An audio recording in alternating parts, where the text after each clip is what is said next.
प्रणिपात उस महान हस्ती को जो अपने लक्ष्य संधान में प्रवीण है, जिन्होंने अपनी बहन के पुत्रों के लिए अपना राज्य त्याग किया, जो अपनी तीव्र बुद्धि और नीति से कुरु कुमारों का मार्गदर्शन करते हैं, उस गांधार नरेश को प्रणिपात।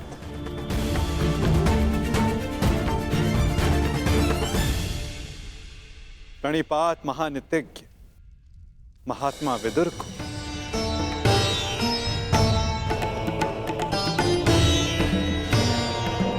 प्रणिपात उन समस्त जनों को जो सभा में उपस्थित हैं, जो शांति के समर्थक हैं। प्रणिपात का अर्थ है अपना शीश झुकाना।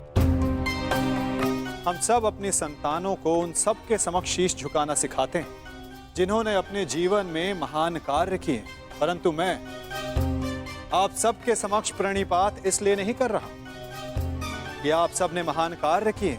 मैं प्रणिपात इसलिए कर रहा हूं कि आप सब अब भी एक महान कार्य को संपन्न करने के लिए सक्षम हैं।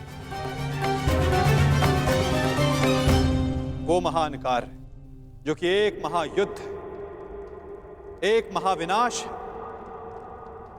उससे मुक्ति पाना, जिसके पश्चात एक महान शांति की स्थापना होगी, धर्म का उदय होगा। मुझे विश्वास है कि आप सभी कल आने वाले महाभारत के महाविनाश को देख सकते हैं, और यदि आप सब चाहें तो आर्यव्रत को इस विनाश से बचा भी सकते हैं। मुझे अधिक प्रसन्नता होगी कि आप सबके सहयोग से भारतवर्ष में होने वाले इस महाभारत से सबको बचा सकूं और मेरे यहाँ उपस्थित होने का लक्ष्य पूर्ण कर सकूं। मुझे पूर्ण विश्वास है कि आप सब में से कोई भी ये युद्ध नहीं चाहेगा।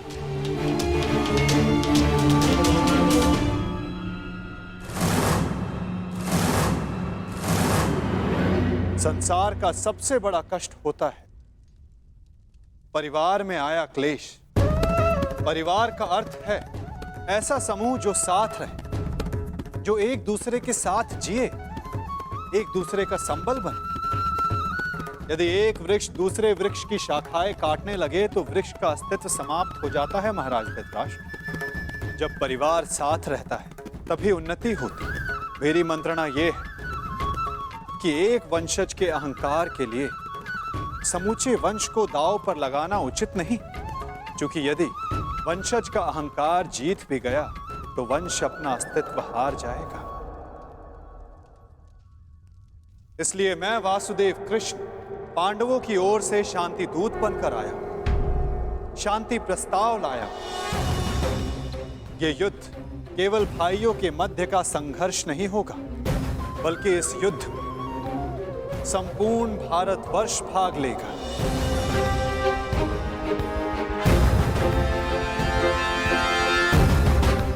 इसलिए विनाश भी सैकड़ों, सहस्त्रों और लाखों नहीं, करोड़ों में होगा। और इसीलिए मैं ये अंतिम प्रयास करने आया, ये प्रस्ताव लाया कि आप सभी इस महाभारत को, इस महायुद्ध को रोकने के लिए मेरी सहायता करें।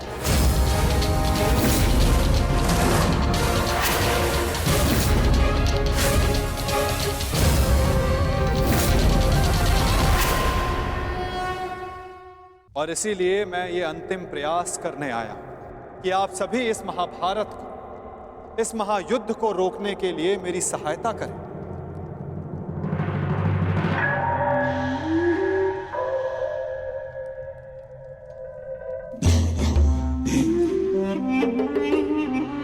साधु साधु। वासुदेव, आप तो सचमुच धन्य हैं।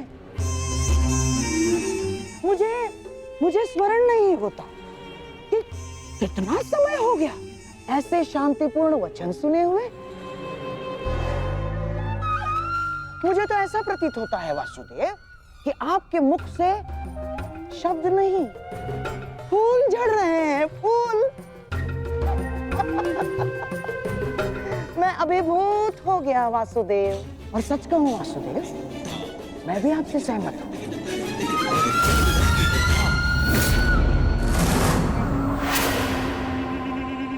मैं भी नहीं चाहता कि ये युद्ध हो ना। अमाश्री, ये क्या कह रहे हैं आप? हाँ दुर्योधन, वासुदेव बिल्कुल उचित कह रहे हैं। हमें इस युद्ध को रोकने का पूरा प्रयास करना चाहिए, समझ गए? हाँ हाँ वासुदेव, सबसे श्रेष्ठ युद्ध वो है जो कभी हो ही नहीं, और युद्ध की परिस्थिति उत्पन्न ना होने देने का एक ही उपाय है कि एक पक्ष दूसरे पक्ष पर आक्रमण ना करे। चलिए ठीक है, हम पांडवों पर आक्रमण नहीं करेंगे, परंतु वासुदेव, द्वारकाधीश, क्या आप यह आश्वासन दे सकते हैं कि पांडव भी हम पर कभी भी आक्रमण नहीं करेंगे? हाँ, कभी भी। गांधार नरेश, आप आक्रमण के संदर्भ में बात कर रहे हैं और मैं यहां युद्ध की आवश्यकता को ही समाप्त करने के विषय में बोल रहा हूं। अच्छा ऐसा है। यदि ऐसा है वासुदेव, तो हम आपका प्रस्ताव सुनना चाहेंगे। हाँ, आप शांति दूत हैं तो संदेश तो लाए ही होंगे, और हाँ, ऊपर से आप शांति प्रस्तापित करना चाहते हैं। तो वासुदेव, शांति प्रस्तापित करने के लिए जिस समाधान की आवश्यकता होती है, वो समाधान भी लाए होंगे आप, है ना? बताइए, क्या है इसका समाधान? प्रत्येक युद्ध की नींव में अन्याय छिपा होता है गांधार राज, और अन्याय का केवल एक ही समाधान है, और वो समाधान है न्याय।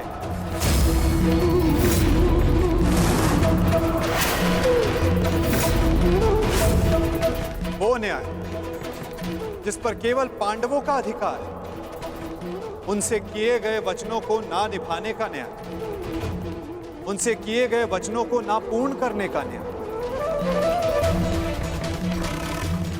इस भरी सभा में जो अधर्म हुआ, जो अन्याय हुआ, उसके प्रति न्याय। महाराज धृतराष्ट्र, मैं यहां पांडवों की ओर से उनके साथ जो अन्याय हुआ, उसका न्याय मांगने आया। कैसा अन्याय वासुदेव? वो अन्याय जो एक धर्म सभा में एक अधर्म द्यूत माध्यम से हुआ था। वो अन्याय जो कुरुकुल के ज्येष्ठ जनों के समक्ष कुलवधू पांचाली के साथ हुआ। यदि उस अन्याय का त्राण हो तो इस महायुद्ध को रोका जा सकता है।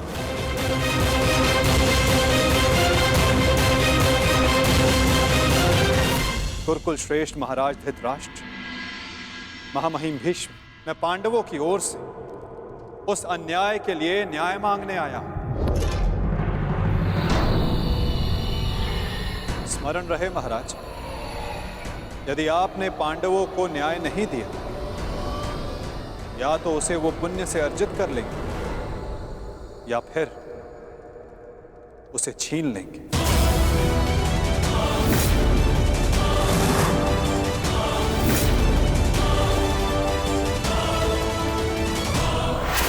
अब निर्णय आपका है। वासुदेव, आप यहाँ शांति प्रस्ताव लेकर आए हैं या हमें धमकाने आए हैं? वो उस द्यूत में जो कुछ भी हुआ, सबकी उपस्थिति में हुआ, युधिष्ठिर की इच्छा से हुआ। अरे वो हार गया, अपना राज्य हार गया, वो उसका प्रारब्ध था। छलबद्ध अन्याय को प्रारब्ध नहीं कहा जा सकता युवराज। जिस प्रकार मंदिर में किया गया पाप पुण्य नहीं बन जाता, उसी प्रकार धर्मवीरों की उपस्थिति में सभा में किया गया धर्म धर्म नहीं बन जाता। धर्म धर्म कौन सा धर्म, कौन सा धर्म? कोई धर्म नहीं हुआ। नारी नारायणी होती है युवराज, और भरी सभा में एक नारी का, एक कुल वधू का वस्त्र हरण अधर्म नहीं।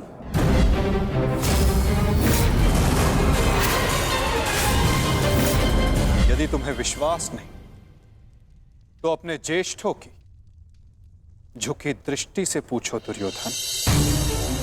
उन वस्त्रों से पूछो जो आपको आपके मन की नग्नता अनुभव कराने के लिए आपके शरीर से दूर हो गए।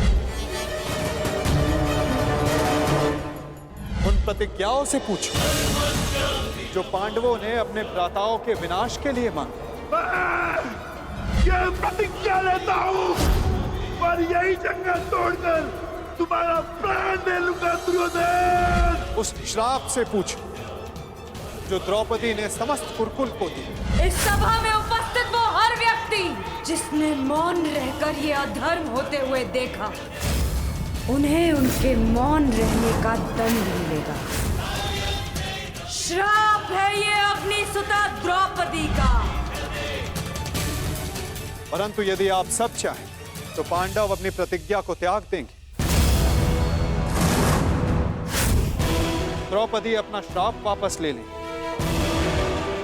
बस आप सबको अपनी भूल का अनुभव करके पांडवों को केवल उनका अधिकार देना है।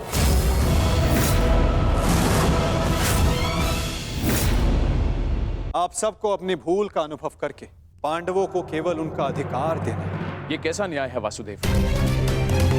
संधि और शांति वार्ता में बराबर की बात होती है। एक ओर से बंधन और शर्तें नहीं ला दी जाती। न्याय की मांग ना बंधन है ना शर्त है महाराज, केवल एक निवेदन है। यदि ऐसा है तो मेरा निर्णय यह है कि दुर्योधन मौन रहो। निर्णय लेना महाराज के हाथ में है, तुम्हारे नहीं। तुम शांत रहो। राजा होने के नाते मेरा कर्तव्य है कि मैं सबकी बातें सुनूं ताछरी, अपने मंत्रणाकारों का सम्मान करूं। दुर्योधन युवराज है, हस्तिनापुर का भवी महाराज है, इसलिए इस संदर्भ में मैं अपने पुत्र और हस्तिनापुर के युवराज दुर्योधन को अपना निर्णय प्रस्तुत करने की अनुमति देता हूं।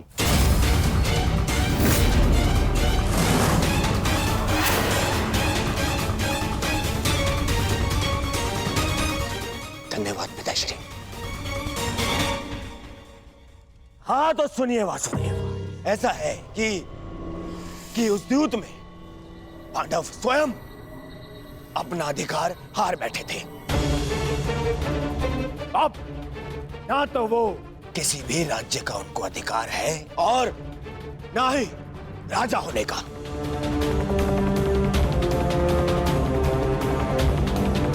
इसीलिए मैं दुर्योधन ये घोषणा करता हूं कि हस्तिनापुर आपका ये शांति प्रस्ताव ठुकराता है।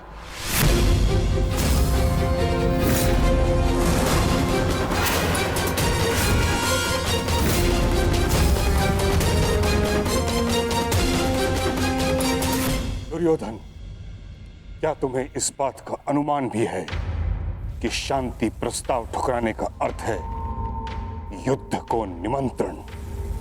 अपने निर्णय पर पुनः विचार कर लो। बात बात पर विचार करना बंद कीजिए पितामह। बात बात पर विचार कायर करते हैं।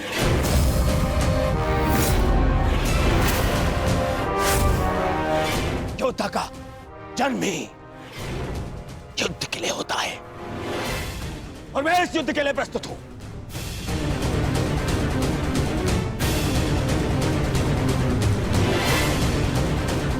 मेरी दृष्टि में उन पांडवों को कुछ भी देने का प्रश्न ही नहीं उठता। बस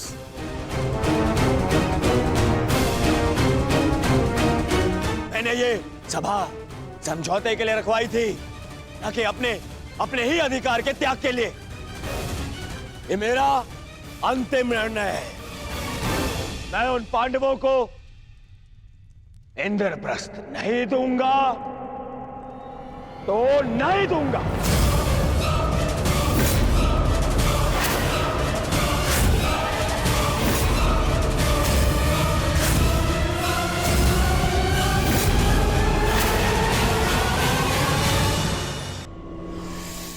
इंद्रप्रस्थ नहीं दूंगा तो नहीं दूंगा।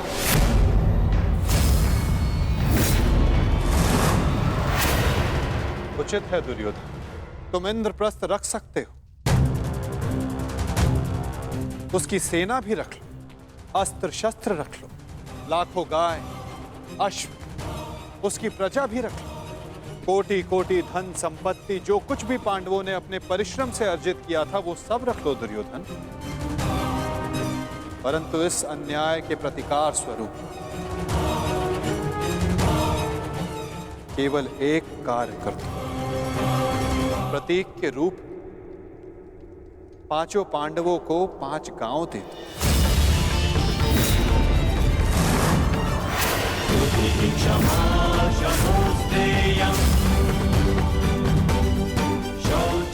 इतना तो दे ही सकते हो दुर्योधन।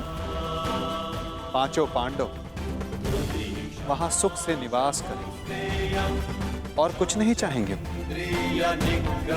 इस युद्ध को टालने के लिए केवल 5 गांव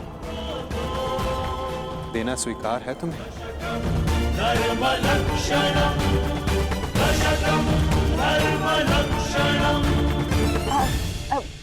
वासुदेव वासुदेव वासुदेव, यदि दुर्योधन 5 गांव दे देता है तो क्या आप वचन देंगे कि पांडव इंद्रप्रस्थ की चाह में आक्रमण की चेष्टा नहीं करेंगे? हाँ गांधार नरेश, मैं वचन देता हूं कि इस स्थिति में पांडवों की ओर से कोई आक्रमण नहीं होगा, वो हर परिस्थिति में संतुष्ट रहेंगे।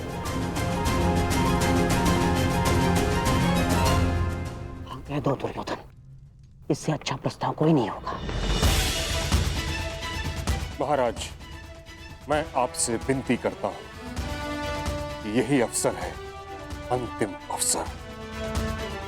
आप इस प्रस्ताव को स्वीकार करके इसको यहीं रोक दीजिए। साक्षी का कहना उचित है पुत्र, हाँ कर दो, इसी में सबका हित है। मित्र, मैंने सदा इस युद्ध का पक्ष लिया है। मैंने सदा अर्जुन से अपना अधूरा द्वंद्व पूर्ण करना चाहा। मैं अपना अधूरा द्वंद्व कभी और पूर्ण कर लूंगा। इस समय पूरे भारतवर्ष को महाविनाश से बचाने की आवश्यकता है। हाँ कह दो मित्र।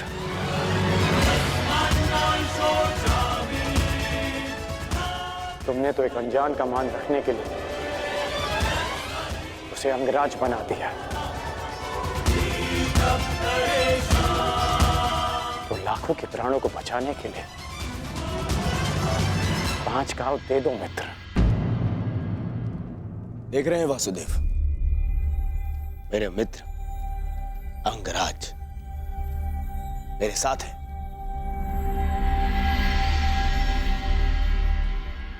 और आपको तो अच्छे से ज्ञात है कि कर्ण को अंगराज मैंने बनाया।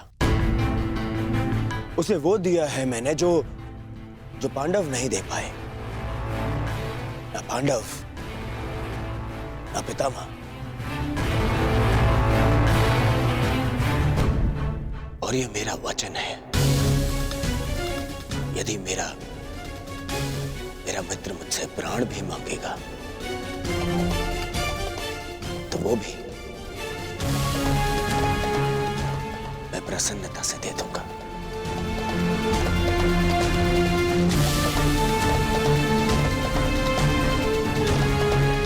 परंतु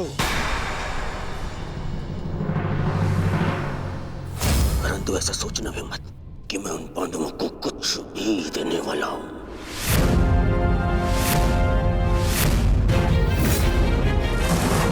पता है, बचपन से मुझे यही आभास कराया गया है कि मेरा किसी भी वस्तु में कोई अधिकार नहीं, ना अपने पिता के राज्य पर, ना सिंहासन पर। जो भी मिले या तो दे दो या उन पांडवों के साथ में बांट लो। और तुम अधिकार की बात करते हो वासुदेव, तो बताओ मुझे, मेरा अधिकार उन पांडवों ने मुझे कब दिया? कब? गुरु का प्रेम, महामहिम का वात्सल्य किसी को मिला तो वो उन पांडवों को, मुझे नहीं।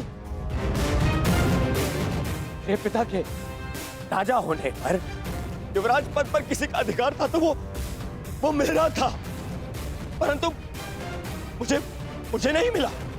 वो मिला उस युधिष्ठिर को। दुर्योधन की बात तर्क सम्मत है वासुदेव। युवराज राजा का पुत्र ही बनता है और यही नीति है। आप तो कभी वास्तविक राजा थे ही नहीं महाराज। आप तो आज भी हस्तिनापुर के केवल कार्यकारी नरेश। आपका राज्य अभिषेक भी नहीं हुआ। और रही बात नीति की, तो कुल वधू का वस्त्र हरण, उसका अपमान कहां की नीति है? पांडवों का पक्ष लेना बंद करो ग्वाले। मैंने उस द्रौपदी को धर्म पूर्वक द्यूत में जीतकर उसे अपनी दासी बनाया। उसका वस्त्र हरण करना मेरा अधिकार था, क्योंकि जो दासी अपने स्वामी की आज्ञा का पालन ना करे वो दंड की अधिकारिणी होती है। नारी केवल सम्मान की अधिकारिणी है दुर्योधन।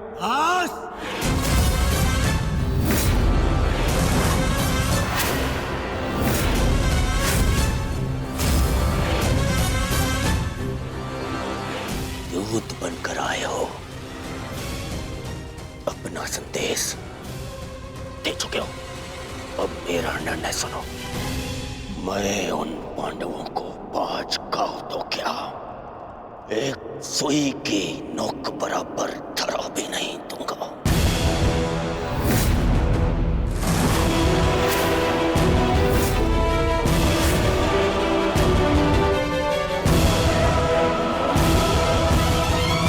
तुम्हारा संदेश भली भांति समझ लिया है युवराज। अब वही होगा जो तुम चाहते हो दुर्योधन। अब महाविनाश होगा, महायुद्ध होगा, महाभारत होगा।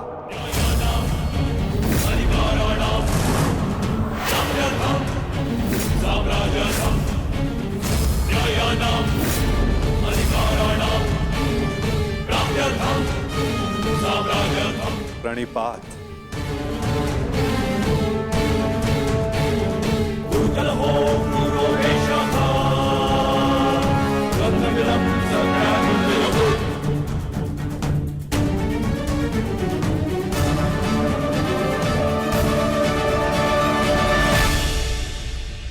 रुकिए केशव। मित्र, एक बार और विचार कर लो। हे मित्र, राजा बलि की कथा स्मरण है तुम्हें? वो मायावी वामन मुझसे 3 पग मांगने आया था। 3 पग भूमि, और उस 3 पग में उस वामन ने न केवल तीनों लोक नाप लिए, बल्कि उस बलि का नाश भी कर दिया।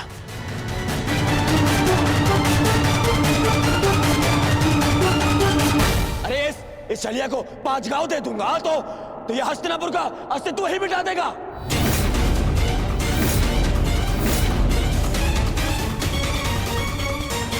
अखंडी कृष्ण, तुम्हारी मीठी मीठी बातों का प्रभाव इन पर पड़ सकता है,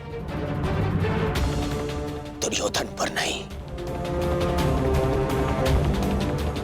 तो फिर मैं प्रस्थान करता हूं।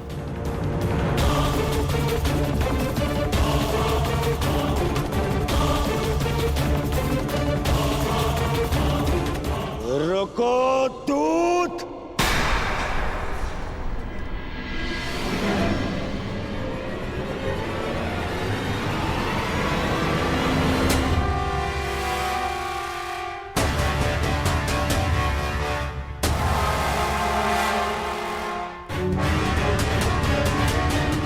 मैंने तुम्हें जाने की आज्ञा नहीं दी है अभी।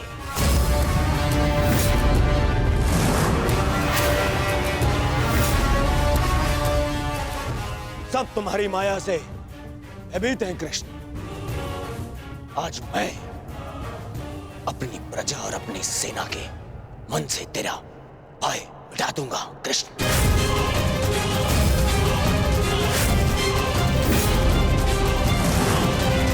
तुम हस्तिनापुर से बाहर नहीं जाओगे।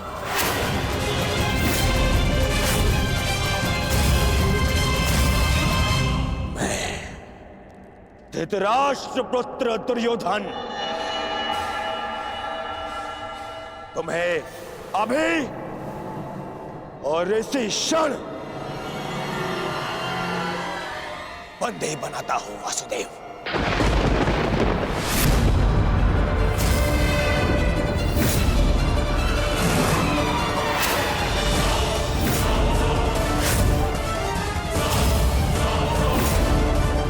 सैनिकों, बंदी बनाओ इस छलिए को।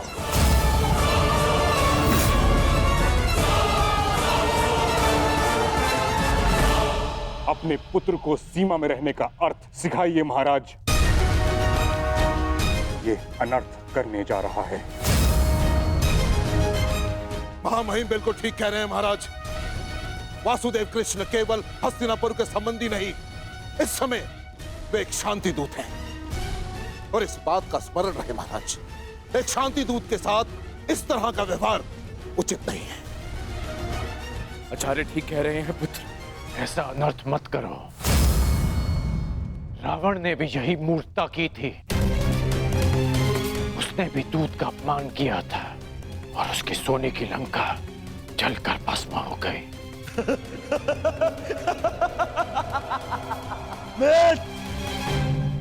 रावण मूर्ख था जो सामान्य रस्सी से हनुमान को बांधने चला था, परंतु मैंने इस विशेष दूत के लिए एक विशेष धातु की श्रृंखला बनवाई है।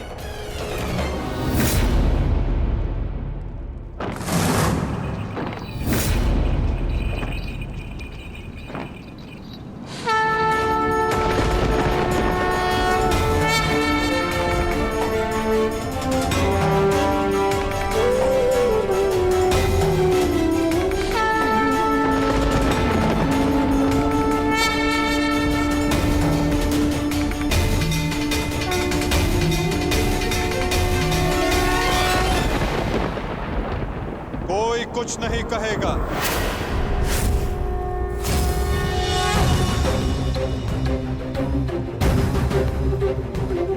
मेरा आप सबसे निवेदन है कि मेरे और दुर्योधन के मध्य में ना आए और साक्षी बने इस क्षण की। इसे भान नहीं कि ये क्या कर रहा है, जिसके जन्म के पश्चात जिसे बंदी गृह की बेड़ियां ना बांध सके, सैनिकों का पहरा ना रोक पाए, आज तुम उसे बांधने चले हो दुर्योधन। सामर्थ्य है तुम में तो बढ़ो आगे, हो सके तो साधो मुझे दुर्योधन। अपने इन श्रृंखलाओं में बांधने का प्रयास करो।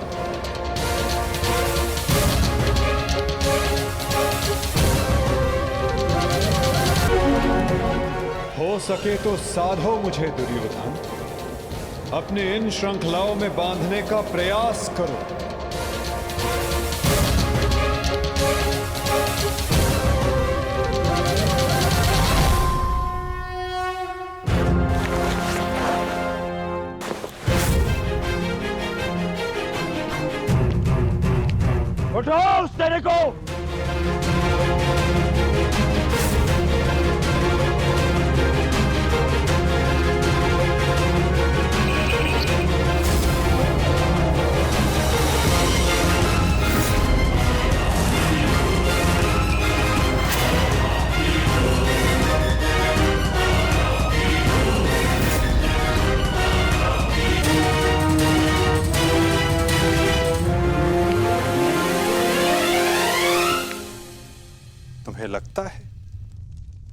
कि ये धातु श्रृंखला मुझे बांधने के लिए पर्याप्त है दुर्योधन?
जब तक अनंत आकाश को बांधने में सक्षम श्रृंखला तुम्हारे पास ना हो, तब तक ऐसी मूर्खता पुनः करने का प्रयत्न मत करना दुर्योधन। ये छल, ये माया, यही है ना तुम्हारे अस्त्र छलिए। परंतु मुझे तुमसे या तुम्हारे इस माया से डर नहीं लगता। हर लूंगा मैं तुम्हारे और उन पांडवों के प्राण।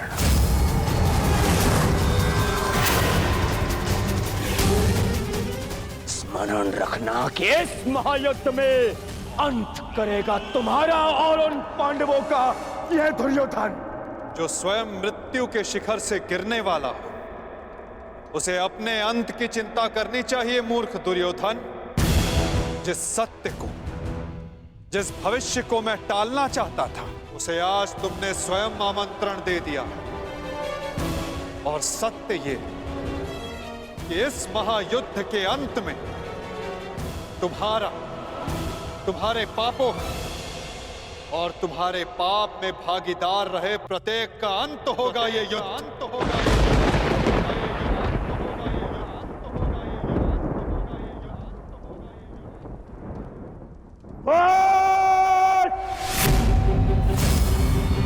मेरे राज्य में, मेरे ही सभा में आके मुझे धमकी देता है छलिए। तुम्हारा राज्य, तुम्हारी सभा, इस राजसभा के समक्ष कितना सा आकार है तुम्हारा दुर्योधन? और हस्तिनापुर के समक्ष कितनी सी है ये सभा? और इस पृथ्वी के सामने कितना सा है हस्तिनापुर? और इस ब्रह्मांड में क्या स्थान रखती है ये पृथ्वी? यदि मनुष्य का अभिमान और दम उसके आकार से अधिक बड़ा हो जाए, तो वही मनुष्य को स्वयं अपने बोझ से मार डालता है। और तुम्हारे अंत का कारण भी यही अभिमान होगा दुर्योधन। और तुम्हारा अंत भी तुम्हारे इसी अभिमान से होगा दुर्योधन।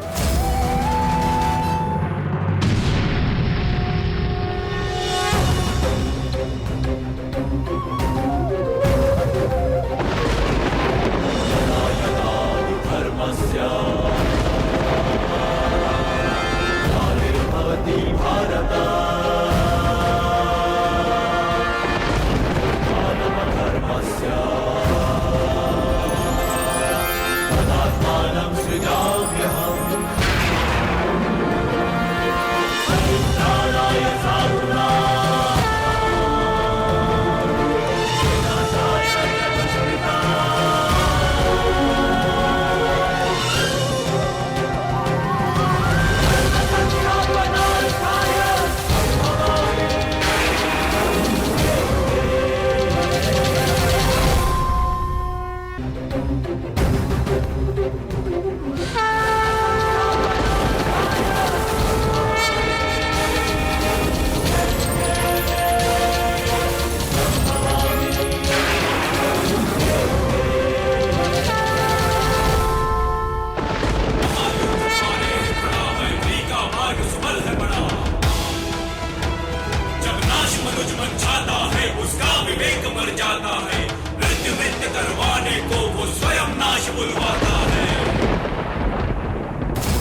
ये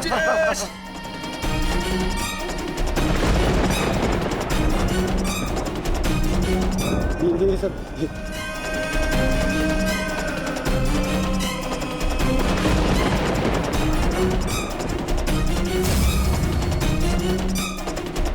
पितामह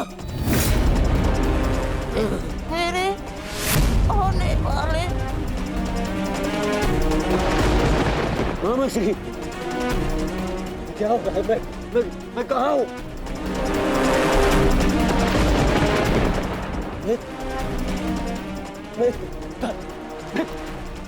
मैं तो कहाँ हूँ?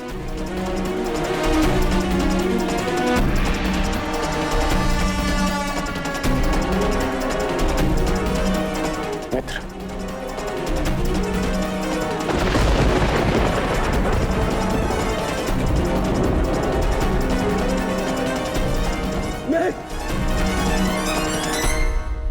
मित्र का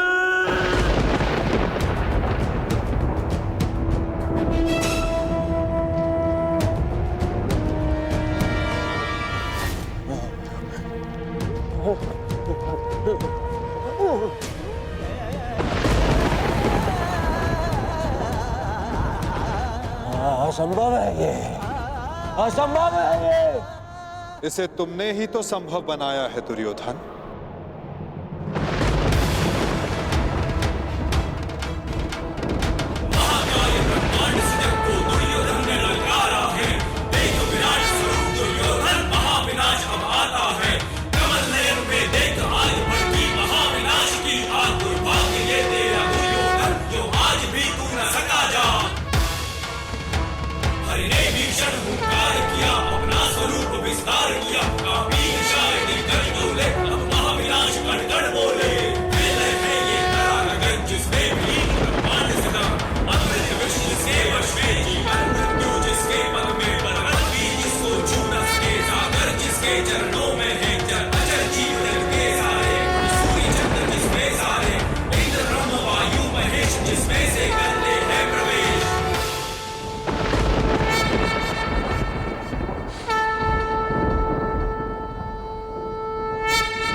इस युद्ध के जन्मदाता तुम ही हो। ध्यान से देखो इसे, ये कुरुक्षेत्र है। ये तुम्हारे अहंकार का परिणाम है दुर्योधन। तुम्हारे छल का निष्कर्ष है ये तुम्हारे मद का, तुम्हारे कर्मों का फल है दुर्योधन। ये उस पाप का परिणाम है दुर्योधन जो भरी सभा में याज्ञसेनी के साथ हुआ। ये उस श्राप का परिणाम है जो पांचाली के धधकते हृदय से निकला। देखो मूर्ख, मृत्यु तुम्हें पराजित कर चुकी है और तुम विजय का स्वप्न देख रहे हो।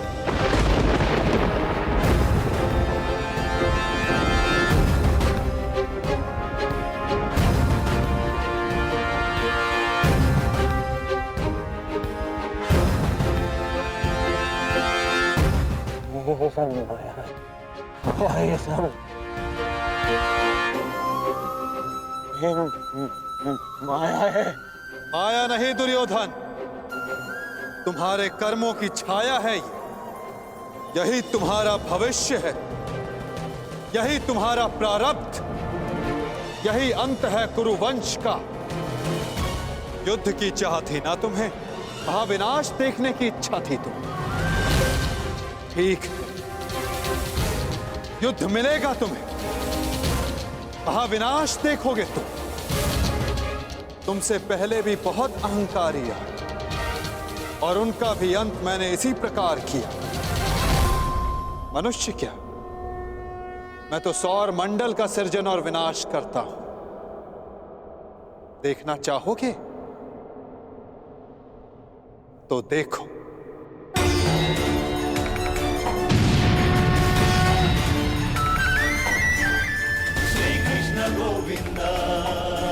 उधर देखो दुर्योधन।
ये क्या हो रहा है? नहीं, ये सब मिथ्या है। ये मिथ्या है। ये मिथ्या तुम्हारा अहंकार है दुर्योधन।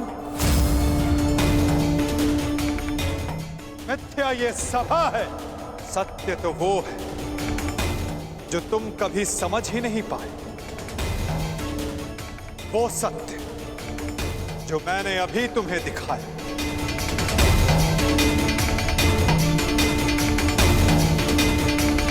सत्य केवल मैं हूं दुर्योधन, शेष सब मिथ्या। ये सब माया है। तुम साधारण मनुष्य हो और कुछ नहीं हो। आश्चर्य है, परंतु इसमें तुम्हारा क्या दोष? जब मनुष्य में अहंकार, तो वो सत्य केवल आकार से पहचानता है। तो आकार देखो दुर्योधन।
मैंने शांति दी दुर्योधन, और तुमने स्वीकार नहीं की।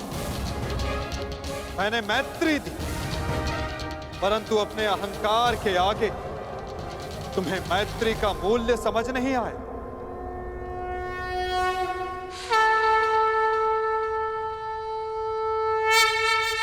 मैं प्रेम लाया था, परंतु तुमने युद्ध मांगा दुर्योधन। तो सुनो, अब युद्ध होगा।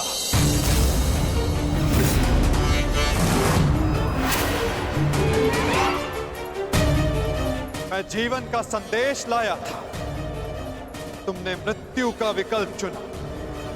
तो मैं मृत्यु दूंगा।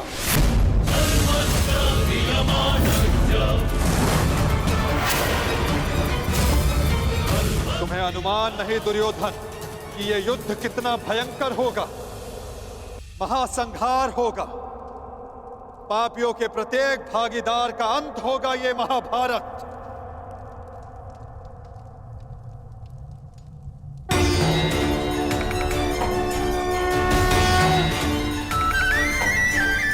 श्री कृष्ण गोविंद हरे मुरारी, हे नाथ नारायण वासुदेवा।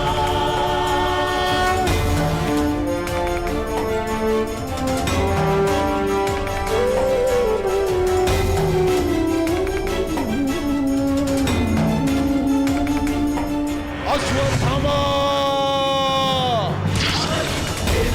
नारायण वासुदेवा, श्री कृष्ण गोविंद हरे मुरारी। हे नाथ नारायण वासुदेवा, श्री कृष्ण गोविंद हरे मुरारी। बाण संधान करो पार्थ, मुक्त करो राधे को। हरे मुरारी, हे नाथ नारायण वासुदेवा, श्री कृष्ण गोविंद हरे मुरारी। हे नाथ नारायण वासुदेवा। सभा में इतनी शांति क्यों है? कोई बताएगा मुझे, आखिर हो क्या रहा है? सत्य देखने के लिए तन के दृष्टि की नहीं, मन के दृष्टि की आवश्यकता होती है धृतराष्ट्र। नियति ने तुम्हें दृष्टि नहीं, परंतु आज इस क्षण के लिए मैं तुम्हें दृष्टि देता हूं। कदाचित तन की दृष्टि से देखकर तुम मन की दृष्टि का सत्य समझ पाओ धृतराष्ट्र।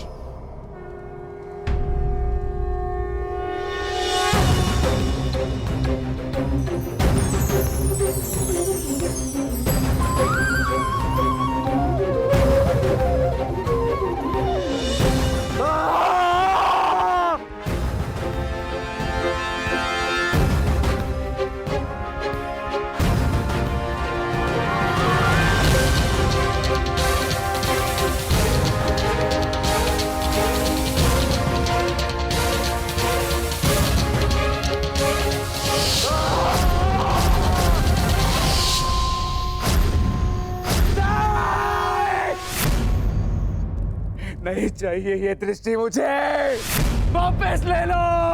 ये क्या अनर्थ दिखा दिया मुझे वासुदेव, ले लो, वापस ले लो।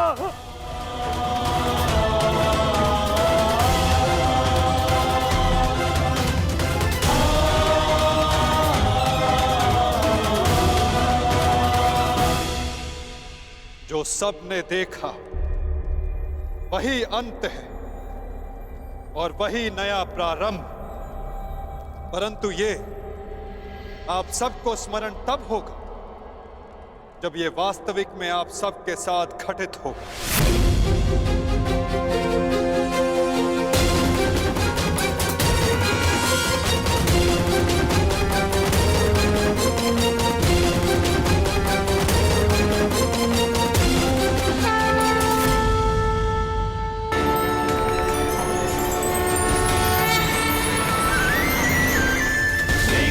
गोविंद हरे मुरारी, हे नाथ नारायण वासुदेवा।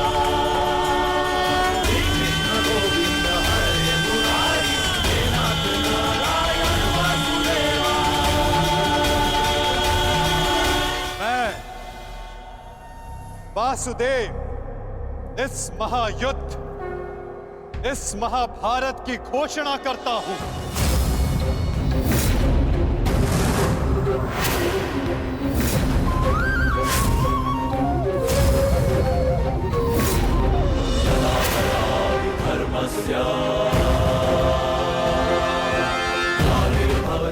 स्मरण रखना दुर्योधन,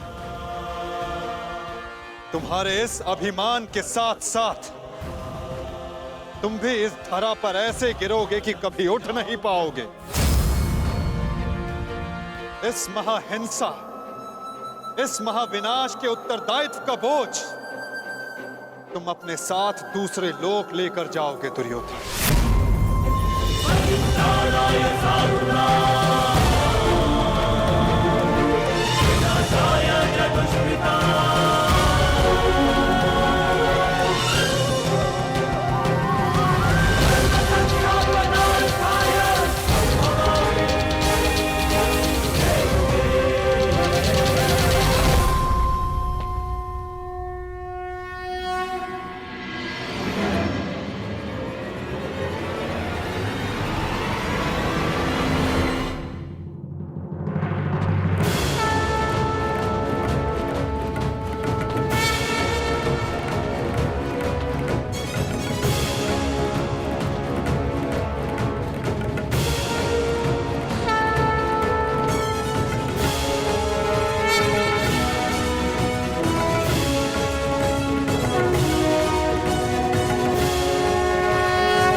केशव,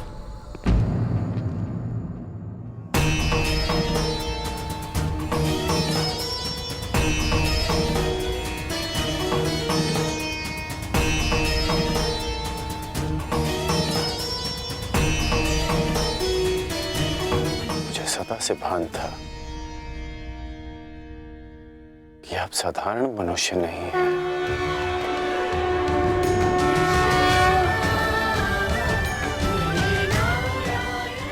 परंतु आज जो मैंने देखा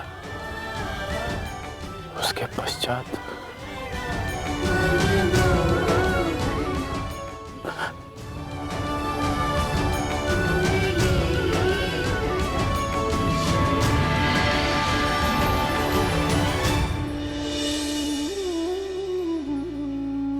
मेरे साथ आओ मित्र। ये स्थान अब वार्ता करने के लिए उचित नहीं रहा। यहां शब्दों का कोई मोल नहीं। यहां शब्द केवल सुने जाते, समझे नहीं जाते। आओ मेरे साथ।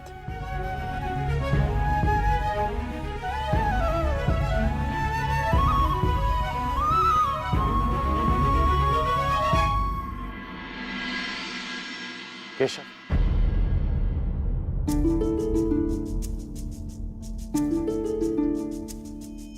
शांति न्याय एक बार आप मेरे सारथी बने थे, आज ये गौरव मुझे दीजिए केशव। बुद्धि कर्म प्रीति में। तुम्हें सारथी के रूप में पाकर गौरवान्वित तो मैं हो जाऊंगा मित्र। कृष्णा कहो या कर्ण कहो, है दोनों एक समान। ठीक है। कृष्णा कहो या कर्ण कहो, है दोनों एक समान।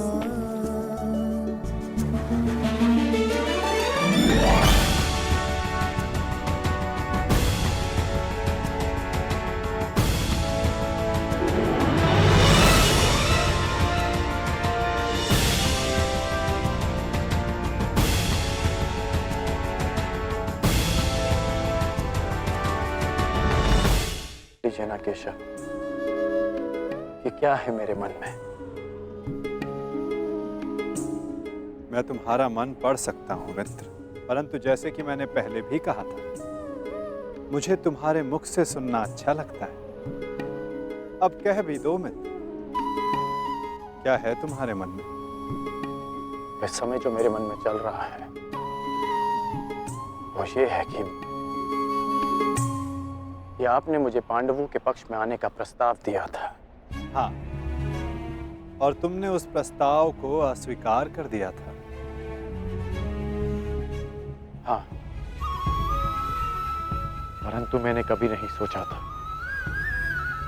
कि मेरा ये निर्णय मुझे आपके विपक्ष में खड़ा कर देगा केशव। आपको तो युद्ध का परिणाम पता है ना केशव। किसी अनहोनी के होने से पहले उसका ज्ञात हो जाना, क्या वो आपको पीड़ा नहीं देता केशव? मनुष्य संतोष से इसलिए जीता है क्योंकि वो नहीं जानता कि अगले पल क्या होने वाला है। वो नहीं जानता कि वो जीवित रहेगा या वो मर जाएगा। परंतु यदि उसे ज्ञात हो जाए कि अगले पल क्या होगा या वो कब मर जाएगा, तो आपको नहीं लगता कि उसके आने वाले पल भय और चिंता में बीतेंगे?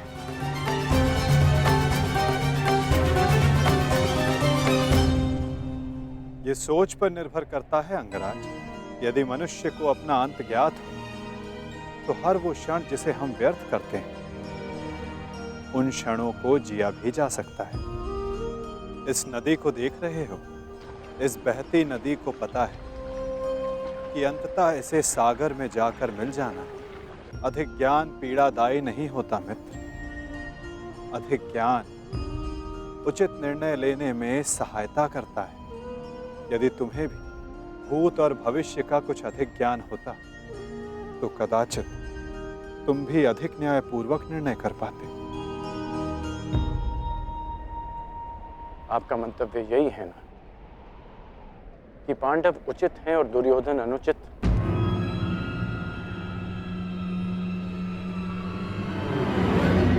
क्षमा कीजिएगा, परंतु मैं आपकी इस बात से सहमत नहीं हूं।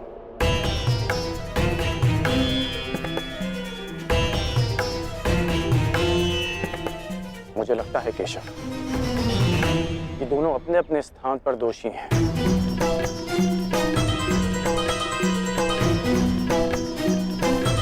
और इसी कारण से दोनों अपनी अपनी दृष्टि में निर्दोष और सही हैं। यदि दोनों ही दोषी हैं, तो तुम निष्पक्ष क्यों नहीं हो जाते मित्र? क्योंकि मुझे लगता है कि दुर्योधन युधिष्ठिर से कहीं अधिक सक्षम शासक सिद्ध होगा। इतने अधर्म करने के पश्चात भी? हाँ, क्योंकि वो युधिष्ठिर की भांति धर्मराज होने का ढोंग नहीं करता। आप ही बताइए केशव, कि जिसने स्वयं की पत्नी को दांव पर लगा दिया हो, जिसने द्यूत के कुचक्र से निकलकर स्वयं को द्यूत में फिर से फंसा लिया हो, वो कैसा धर्मराज?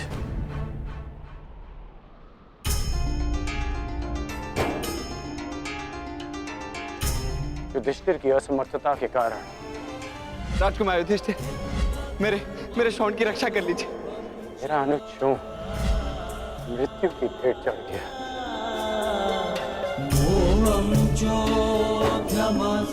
जब मुझे सूत पुत्र कहकर रंगभूमि की स्पर्धा में भाग लेने के लिए अयोग्य घोषित कर दिया गया था, राजकुमार के साथ द्वंद्व की अनुमति एक सूत पुत्र को नहीं दी जा सकती।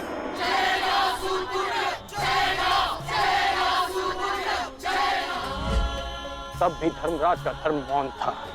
ऐसे में दुर्योधन ने मेरा हाथ थामा, जिसे आप अधर्मी कहते हैं। आज मैं अंगराज हूं, परिवर्तन के लिए खड़ा हूं। वो केवल दुर्योधन के कारण केशव। मैंने कहा था ना, यदि तुम्हें तनिक अधिक ज्ञान होता तो तुम उचित निर्णय ले पाते मित्र।